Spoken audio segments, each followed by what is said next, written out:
Hello everyone, welcome back sa ating channel. At ito nga po, dito po sa video ito, malalaman po natin kung nahack tayo at kung sino yung nang-hack sa account natin dito sa Facebook, ano? Pero bago yan mga idol, pa-like naman and subscribe para sa pagsuporta sa ating channel. Ayan, ito nga po, kagaya po nito, ito si F. Ponobong Edit. Kita mo, edit ha? Ayan. Ang dami niyang bola lang yan. Ang dami niyang nakukuha na yun. Pag sinabi nga, pag nag-blue daw yung highlights mo, strong yung iyong FB. So, ang daming maniwala sa kanya, mga idol, ano? Ito, kilala niyo ba itong tao na to? Ayan, ang sabi dun sa page niya, all about making you a millionaire, entertainment, live music, and gaming. So, yan po ang pakulo niya, no? Pero, bola lang yan. ito, mga idol, hindi naman sa pinagbabawalan ko kayo. Pero huwag kayong masyadong maniwala dito. Kasi, baka ito yung hacker, no? Baka ito yung nang-hack ng account. Ngayon kasi, kung yung Facebook po, ibig sabihin, dapat po sana yung Facebook mismo ang magsasabi, mga idol, no? Dapat yung Facebook magsasabi kung ano ang gagawin ninyo do sa Facebook account ninyo, no? Pero ganito lang po kasimple yan, ano? Para malaman natin kung nahack tayo at kung sino yung nanghahack sa atin. Ayan. Okay, ganito. Punta po tayo dito sa account natin. Itong nasa kanan. Tapos punta tayo dun sa settings. Ayan. Pagpunta natin doon sa settings, click uli natin yung settings. Ano ba yung nag-click ako kanina? Ito, settings and privacy. Tapos punta uli tayo dito sa settings. Ayan. Pagpunta natin doon sa settings, ito na po ang lalabas, no? Nandito sa left. So, scroll down tayo dito sa left, mga idol. Ayan po, dire-diretso lang. Ayan, puntahan po ninyo itong activity log. Ayan. Yan po yung activity log, no? Pagkatapos niyan, i-click po ninyo yan. Yon, ito na po ang susunod na lalabas. Pagkatapos ng activity log. Tapos ngayon, hanapin po ninyo yung stories activity. Click nyo po yan. Ayan. So, yan yung mga stories ng activity mo, no? Magmula nung gumamit ka. Magmula dito mga idol, makikita po ninyo kung sino po yung gumamit ng iyong account. So wala namang ibang sa akin, wala namang ibang gumagamit ng account ko kundi ako lang. Ayan, no? So okay. So balik tayo, no? So dito, where you log in. Ayan, i-click po ninyo yan, no?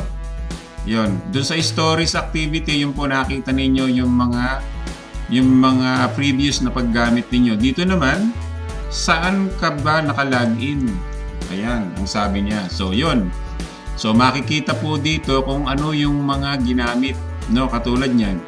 So, bago lang. So, March 10, ito yung huli kong ginamit. Windows PC.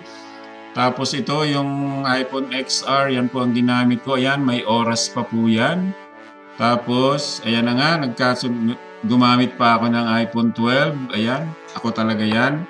So dito, pag may nakita kayong kakaibang device, pero pangalan nyo yung nakalagay dyan at yung account ninyo ang nakalagay dyan, tapos ibang device ang ginamit, i-unlock po ninyo yon, ila-log out po ninyo yon. No? Yung device na yon. At pag nilag out po ninyo yon, hindi na niya magagamit yon unless kung talagang alam na alam niya yung inyong password. Otherwise, mag-change kayo ng password. Yan po, yan lang po ang maitutulong ko dun sa mga nagsasabi na nahack daw yung kanilang account. No? Huwag po muna kayong masyadong maniwala doon. Baka meron lang ibang gumagamit ng inyong account o sa family ninyo na alam ang password. No? So, dito, yun. Kagaya nga nun, yung unang pinuntahan natin, di ba? Sino yun? Yung sinasabi ninyo na sino to? M. Ponobong Edit. Tingnan nyo naman, oh. All about making you a millionaire and entertainment. O, di ba? Gagawin tayong lahat na milyonaryo. Eh, di, dapat siya na lang. Bakit? Gunggong! Okay, so i-click natin. Puntahan natin yung kanyang ayan. Ayan yung kanyang mga pinaggagawa. O, di ba? Ayun. So, siya ito. Siya yung tao na yan. Ito. Bola lang yan. Okay. O, di ba? Siya yung nagsasabi na gawin mo yung gawin mo yung ganito. Ayun. Hindi natin alam. Baka mamaya sila na pala yung hacker. Ayan. O, di ba? So, yan po.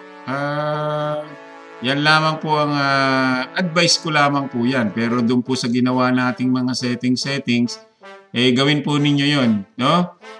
Okay, uulitin natin. Punta kayo dito sa account, settings and privacy.